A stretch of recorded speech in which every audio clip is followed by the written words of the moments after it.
I'm Çağatay Tavşanoğlu, an ecologist from Hacettepe University, Turkey. Today I have the honor to interview with Dr. Juli Pausas from Spain. He's a researcher from National Spanish National Research Council in Spain, and his research mainly focuses on ecology and evolution of Mediterranean ecosystems, and especially he is working on fire ecology. And I thank Spanish Embassy in Turkey and also Cervantes Institute to make this interview happen. He had been several times in Turkey for visiting the ecosystems, also to attend conferences, and he is also honorary member of the Ecology and Evolutionary Biology Society of Turkey. So, Juli, welcome to Turkey again. Thank you very much. It's a pleasure for me. So, why a Spanish ecologist interested in Turkey? Well, as ecologists, we are interested in ecological patterns in broad sense, and doesn't matter the country. So in that sense, we are always interested in understanding ecosystems, but especially the case of Turkey, I'm quite interested because Spain and Turkey have a lot of things in common from the ecological point of view. For example, both countries, they are in a similar latitude. One is in a peninsula, Iberian Peninsula, in the west of the Mediterranean, and the other is in the Anatolian Peninsula in the east of Mediterranean. No? So each one is located in the extremes of the Mediterranean. Each one has an area of Mediterranean climate with Mediterranean vegetation that is prone to fires.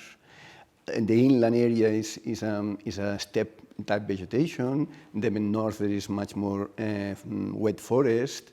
The capitals of the two countries are in the center, so there is plenty of things that are common in both countries. So that makes comparisons from the ecological point of view very interesting. So that's an added value of understanding Turkey and Spain from the ecology point of view. And your research is mostly focused on wildfires. So that's right. Recently we all see the news of wildfires from everywhere in the world, including, as you remember, Australian large fires, also in the Mediterranean, also in California, Mediterranean ecosystem of California, also in the Mediterranean basin, both in Spain, Portugal, and Greece, and also in Turkey. So you wrote an article about this, and you called this as a new reality of wildfires. Mm-hmm. So we can say that. Do you think that are the fires really increasing? Yeah. Well, in many countries, fires are increasing. Not everywhere, but in many countries, fires are increasing. Basically, because we have increased the temperature of our planet. No? So if you increase the temperature of our planet, this means that the summers are warmer, summers are longer, and stronger. No? So this means that if there is a spark, the fires are easy to spread. So with the climatic change, the Mediterranean vegetation becomes even more flammable than it was before. No? So this means that we have more frequent fires, fires that are larger, and fires that are more intense. So climate is a very important driver of this increasing fire activity in many places in the world, but very clear in Turkey and Spain, for example. But also there is another factor, more important perhaps in Spain than in Turkey, which is the land abandonment. No? So in the past, for example, in Spain, there were lots of areas that were agricultural areas. No? There were agriculture, grazing, wood gathering, and things like that. Then now people is moving from the rural areas to the cities, and then the landscape. So the vegetation is recolonizing these agricultural areas with all these young vegetation, early successional vegetation, which is very flammable, and this makes the landscape much more homogeneous. So to be more homogeneous means that if there is a fire, also it can spread much faster. No? Because of continuous because of the continuity of the landscape. No? So this means that this increasing continuity of the landscape, for example, another point is that plantations, no, that may provide very homogeneous landscapes, together with the climatic change that makes the fires to be very easily becoming very big. No? I think Turkey and Spain is the leading countries in plantations in the Mediterranean basin. So similar things happen in Turkey as well. And in Turkey we just started to such things as you talked before. Abandonment and the recovery, because our socio-economic changes a bit come later than Spain. But just Turkey is a bit more rural than in Spain now.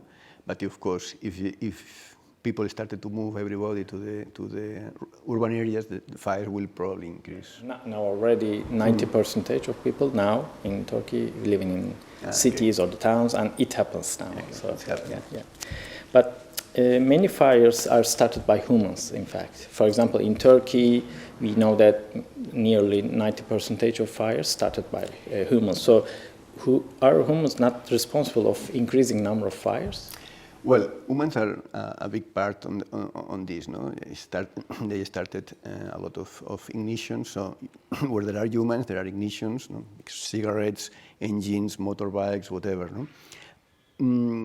And of course, the people living around in forest areas are increasing. So this means that there is more ignitions, but the ignitions is not enough to have fires. No, so there's plenty of ignitions. And for example, but to convert an ignition to a fire, you need to have the right conditions, no? And climatic change, so the warming, is the one that makes these conditions appropriate for converting these ignitions to big fires. No? For example, in the last year in Turkey, there were lots of fires. No, last summer, no, not the last summer, summer of the last year. Why there were so many fires in that year? Not because there were more ignitions that year. It was because there were a heat wave.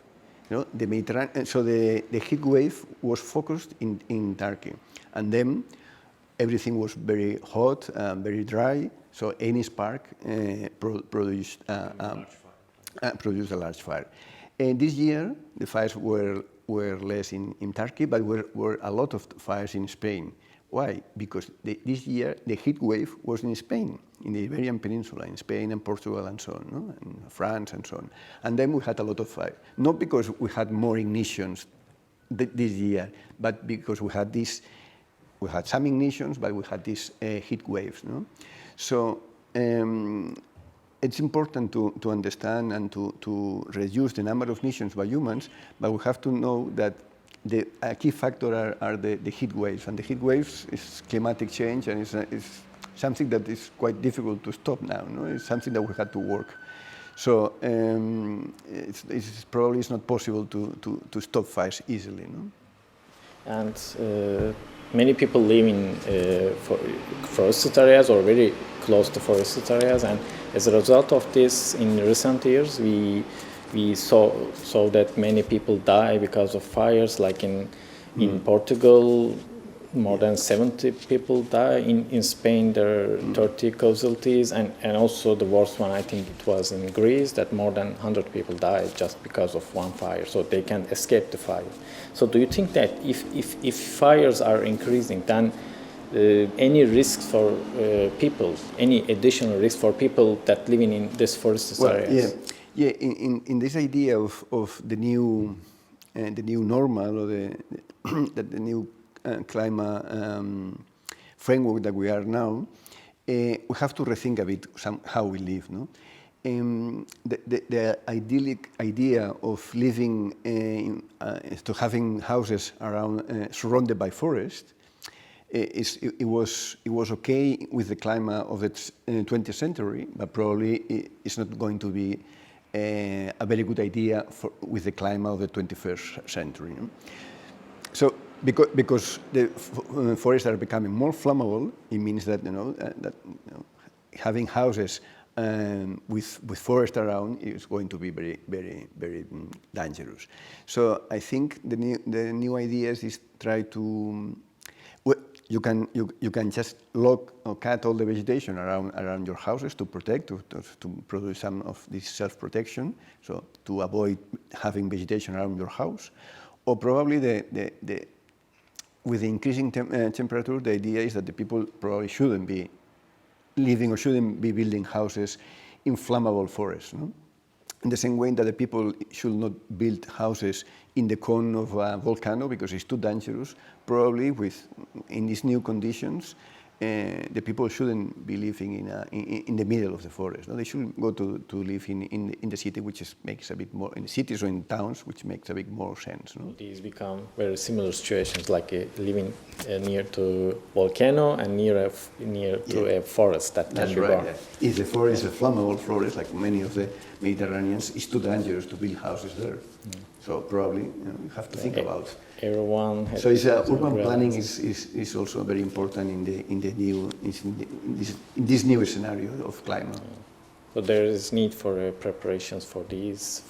That's right. Of course, countries have to develop laws and regulations for not living in flammable forest, or if they want to live there, they have to pay the taxes or whatever because they know that they are going to burn sooner or later. So, and they cannot expect that firefighters will save them because it's too flammable. So what about these firefighting activities? Do you think that they can protect all these houses, or can you think that this firefighting infrastructure in the Mediterranean basin, like in Spain or Turkey, is enough to cope with this new fire reality under climate change? Yeah, it's difficult to say, but in general, so firefighters are very important because there's lots of ignitions, and it's important for them if they can stop the ignition from the beginning, they can stop the fires. No? But firefighters cannot stop all the fires. That's impossible. And when we have these situations, we have a lot of vegetation and high density of forest and heat waves. The fires go so quick and they are so intense that no firefighting team can stop fires. No? Even, for example, countries like United States, Canada, Australia, that they have a lot of budget allocated to firefighting, they cannot stop fires. No? Because when a fire arrives to a certain level of intensity, a certain level of size, it doesn't matter if you throw out water or whatever, no? Because the water evaporates before arriving, because the heat is so strong that the water evaporates before arriving to the fire. No? So there is a level of fires that the firefighters cannot stop it. No? And so they have to wait and to see how the fire go down by themselves. No? So it's important to have good firefighting equipment and teams, but you cannot expect that they are going to stop all the fires because fires are becoming more and more intense and they cannot do it. And any type of, any team without planes or doesn't matter. No? You cannot stop some of these fires. So probably you have to work at landscape to generate landscapes that try to generate landscape that the fires don't become so big. No? That's the way to prevent a bit the large fires. No? I think this is also a cheaper way to fight with fires in comparison to firefighting activities. Right? It's not easy, of course, because you have to manage between conserving biodiversity and managing the landscape at the same time, to prevent fires. But you will always have some fires. No? There will be always, at least in Mediterranean conditions with climatic change and so on, there will always be fires. And that's fine. No? Many plants, I think we haven't talked about, but many plants are adapted to fires. No? So there's very often it's not a problem for the ecosystem.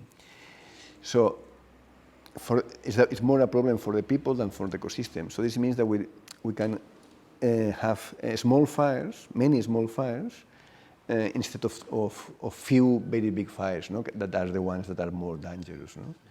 So it's not possible to eliminate fires from our landscapes. No, it's not possible. And it's not necessary, maybe. Yeah, it's not possible because all the countries, as I said, many countries have tried and it's impossible. No? And in fact, as you said, is dangerous because if you eliminate the fires, the landscape keeps growing in vegetation, in high density vegetation, and when there is a spark and a heat wave, then the intensity of the fire and the size is much bigger. No? So it's much better to have many small fires than to prevent all the fires and then to have a very big and high intense fires. No? So we have to get used to have small fires. That will be the option, the best option for us. No? But what about the adaptations in the ecosystem to fire? Because if you exclude fires, then it may be also harmful for biodiversity. What do you think about this? Well, what I say... Maybe fire is not a problem for our ecosystems. Yeah. In general, if we talk about the Mediterranean ecosystems, the Mediterranean ecosystem is a flammable ecosystem. They've been having fires since several millions of years ago, of course, much earlier than the humans. So they have a long history of fires. And there's many plants adapted to fire. Many plants sprout very well, even after high-intensity fires. Many plants germinate because they have the seed bank with dormancy, so they germinate very well after a fire. And other plants, and other pines, they have these cones with the seeds that are protected, and after the fire, they open and disperse the seeds. Other plants, they flower very well after the fire. So there is plenty of adaptations for the plants to survive these frequent fires. No? So this makes the ecosystem quite resilient. Even that it looks like that the forest is dead, it's not dead really. There's lots of seeds and a lot of sprouts going on, so the vegetation recovers. So that's why I say that that's from the ecological point of view. Usually these fires are not that bad, if the vegetation was originally quite natural and well. No, of course, if it was degraded before the fire, then the fire may increase the degradation. No? But if it was a more or less natural fire, more or less natural system, more or less, then they recover quite well. No? Mm-hmm. We also observed this in the last Marmaris fires. Our team recorded several, I think more than 70 species can resprout, and there are many species can regenerate from seed germination. And so, do you think that you also observed this Marmaris fire after fire you came and have some observation? So you can say that all this also true for the Turkish Mediterranean ecosystem? No, for sure. Yeah. This is very common in all the Mediterranean basin, in all the Mediterranean vegetation, in Spain, in Greece, in Morocco, in North Morocco, in Italy, but for sure. And for sure in Turkey, in all these areas of Mediterranean climate, there's plenty of species, and very similar to the ones in Spain, plenty of species that sprout and germinate very well, for sure. And you said we have to coexist with fire as a humans. So how we can do that? Especially, is it possible with such a warming climate? Yeah, certainly we have a problem because we have increased the temperature of the Earth, no, of the system, no, and of course this is a very dangerous thing that we are doing, no, but and this makes the fires more important, and this makes more important even to understand the role of fires and to understand how we can how we can deal with this, no? How we can accept some fires and try to reduce the others. No? So for me, the coexistence of fires have to come from different sorts of ideas. No? One is that understanding that fires are not always a problem, at least from ecological point of view. So some fires are okay, no problem. Yeah? Of course, if they affect people, then they can be a problem. So we have to modify or to manage the landscape so the fires don't affect the people. And one way, and there are several ways, we talked about before of fragmenting or working at landscape scale to have landscapes that are not so continuous, not so homogeneous. So if there is a fire, there is agricultural area, and there is a grassland, and there are forest, another grassland, and so on. So if there is a fire, the fires are smaller, easy to stop, and so on. At least around the areas that in the people is living, we have to try to set up these landscapes that are like a mosaics, no? So where the fire is going much slower. No? So these kind of things are important for this new climate. No? But there are other things that we have to do. No? For example, with the climatic change, some of the forests are going to suffer a lot. So we have to be sure that we restore the forests that are in pockets in wet areas, because they are very important for biodiversity and for the climate. But also things like preserving wetlands is very important for preserving the climate, because wetlands are not only very important for the biodiversity, but also they are very important for the water cycle. And the water cycle is climate, is precipitation, is temperature, and so on. So even things like preserving wetlands is important for preserving the climate. And of course, the other thing that we have to do for sure is to reduce our emissions of CO2, to stop increasing the temperature, this is key, we have to do that. Yeah, that's crucial one. Everybody should know now that they have to reduce their emissions, otherwise we will keep increasing the temperature, and if we increase the temperature every year, not only fires will become more important, but also we'll have problems with agriculture, with parasites, pests, immigrants, and so many problems that wars, whatever. No? So what about what should we do after fires? So should we plant new trees to the burnt areas? This is the easiest way to regenerate the area. Yeah, there is a tendency of thinking like that. So thinking that a fire burns a forest, but it's dead, and then let's plant trees. But usually this is wrong, because as I said, there are many plants that are adapted. So usually after a fire there is a natural regeneration. So many plants, many trees, and so on, they regenerate after the fire.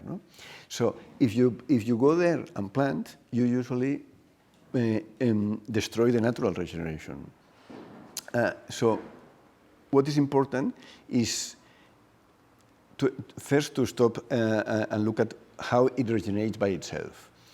And if there is some places, maybe after a year and so on, if there is some places that there is no natural regeneration, then is when you can think about restoring measures, restoring actions, planting or whatever to speed up the regeneration. But in many places, the regeneration will be natural, and so will not need any restoration. The only exception is that in some places after a fire, there may be some areas that may increase the soil erosion. If this happens, so if after a fire we can see that some places there is a potential danger of losing soil, which is the worst that can happen, then and that area is the one that may need some action, some restoration, some putting branches and trunks or something like that to stop soil erosion. But usually this is only in a small part of the fires. It's not a general a general process in all the fires. So if you detect some areas that are prone to lose soils, then you have to do some urgent actions to stop the erosion. But in general, it's better to wait for a year, look at how the forest respond by natural regeneration, then make the decision on what to do. So we have to be patient and observe what's going on, and then act according to what we observe. Yeah, the old idea is that it was dead, so you have to plant. But now we know that after a fire, there is plenty of things. Forests are not dead after a fire. But many people think of the other way. I can say that even the governments, NGOs, and forest services are make plantations in vast areas, and this completely contradicts what you said. So what do you think about this? Well, a few years ago we didn't, or some years ago we didn't know that the power of the regeneration of the forest, no? And some people still don't know, no? And they think that a burned forest is a dead forest, but it's not, no? We know now that it's not, no? Especially in Mediterranean ecosystems. So be patient, as you said, have a look at how it regenerates, and if it's too slow regeneration, and maybe you can think about how to proceed and how to help the regeneration. But sometimes, if you go quickly to the forest after the fire, you destroy the first natural regeneration. Sometimes even you start erosion process and so on. So you have to be careful, and I think usually it's wise to wait and to look at. And another controversial issue is whether we should cut down dead trees after a fire. So yeah, that's another controversial issue. Yeah, you're right. Again, no. The idea, the traditional idea before was, no, you have to clean up, no, because they are dead trees and so on, no, and so you have to cut them and remove it from the forest. But now, from the ecological point of view, this is for sure not a good idea. So of course, if you want to sell the wood, and you know, it's a productive area, and you want to sell the wood, economically, even some burnt. Yeah. Even the value of the dead burn wood is very low, but you know, maybe somebody is interested in selling this, and that's fine, no? But from the ecological point of view, so the dead trees have very low value economic, but have a lot of value from the biodiversity point of view. So because, you know, there's plenty of animals that live from dead wood. There's plenty of birds and animals that nest in dead trees. And also the dead trees as well are a way to capture fog. So they preserve moisture, so they help regeneration. They also stimulate birds going there and defecating, so bringing seeds. And so there is a lot of ecological processes going with the trees that you shouldn't cut them and remove them. And if you remove them, you are removing organic matter, and you are removing nutrients from the system. So the forest later will be much poorer, no? Less fertile. No? So from the ecological point of view, there's not much point on removing. It's something that it was done in the past, but I don't think now it should be done anymore. No? For example, in Turkey, there is some economical value of these burnt trunks, so they cut them down. But especially there is people afraid of that if there is a pest population increase, because they leave their this burnt trunk. They are afraid of if the pests increase in burnt areas, then they can invade to the unburnt forest and they destroy this. So what do you think? Well, in general terms, the insects that live in dead trees, they are not pests in alive trees.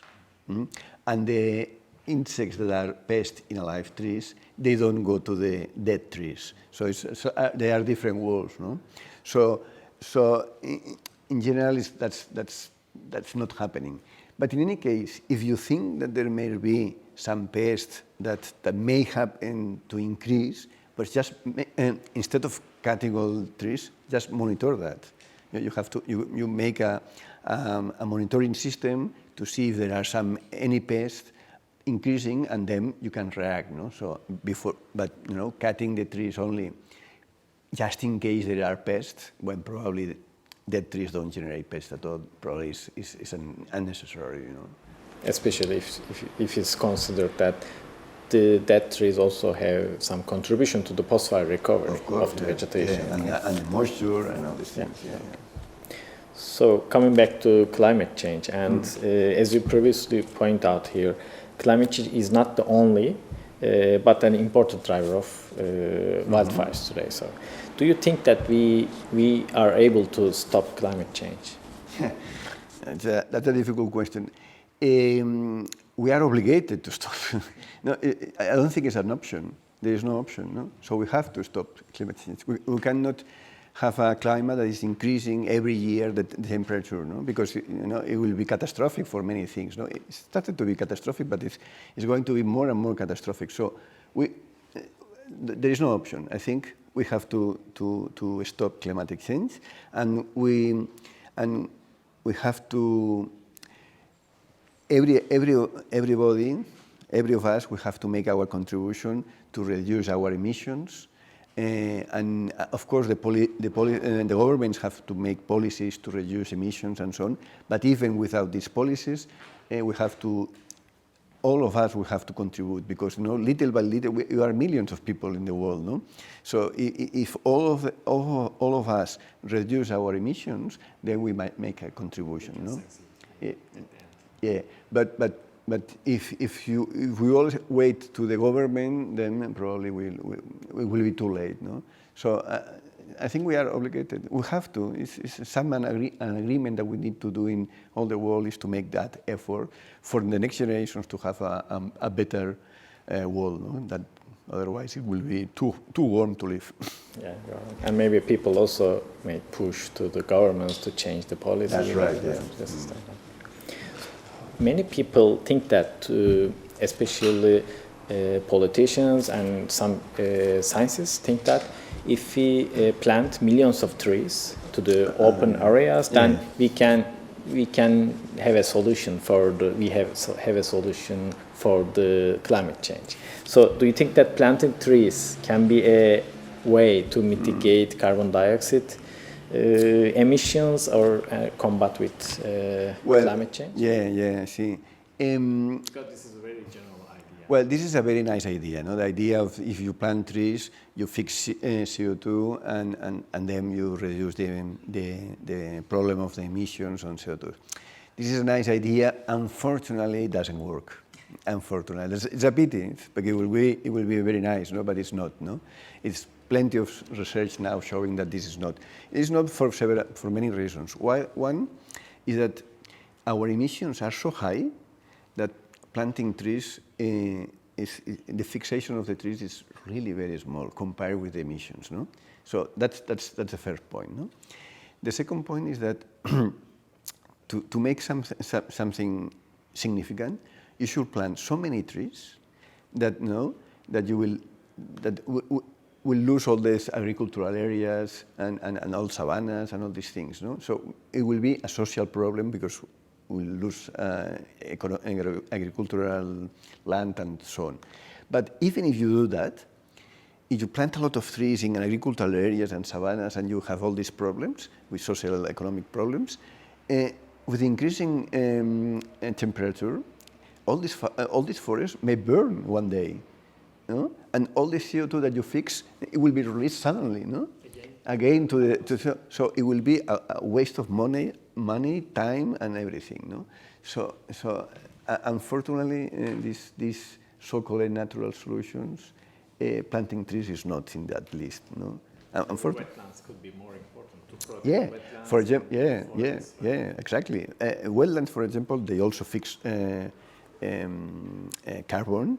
And they prevent, they stimulate the water cycle, which is good for the climate, and also is for the biodiversity. So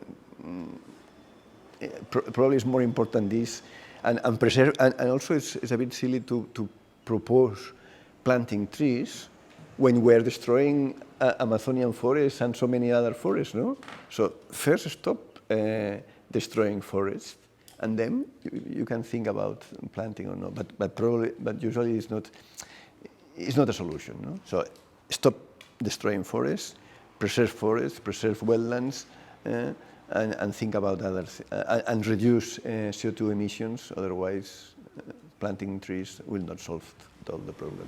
So, what would be your key message for the sustainable future for our ecosystems? Well, we live in a world that is very uncertain. So I think we have to be very flexible. We have to be flexible in changing our behavior. We have to. So we've been used to more or less always do the same because the climate was more or less constant. So all the things that we learned to do during the climate of the 20th century may not work in the climate of the 21st century. So we have to be very flexible and keep changing and trying to different things to solve the problems. No? So for me, I think one of the key message will be, especially for the young generation and so on, not only accepting that there may be fires and they regenerate and so on, but we have to be very open and very flexible to change things, to change our behavior in order to have a better future for the next generations. No? Because we should not have fixed ideas. Yeah, because we have some ideas on how we can solve some of the problems, but the problems are increasing every year, so there will become new ideas and new solutions. No? But we have to be very flexible and take it easy and not looking for solutions in the 20th century when the climate was very different. No? So I also hope for a sustainable future for both humanity, also for our ecosystem as well. Right. And I believe that we can reach this goal by giving more emphasis to what science says. Yeah, right? Yeah, that's right. Yeah, that's another key message. Just listen to the scientists, but because it's the ones that try to understand how the process works, and it's the ones that can give more or less some solutions which may not solve all the problems, but are the ones that are much close to the solution. Thank you, Juli, for this very informing conversation. Okay, thanks very much. To you. Thank you.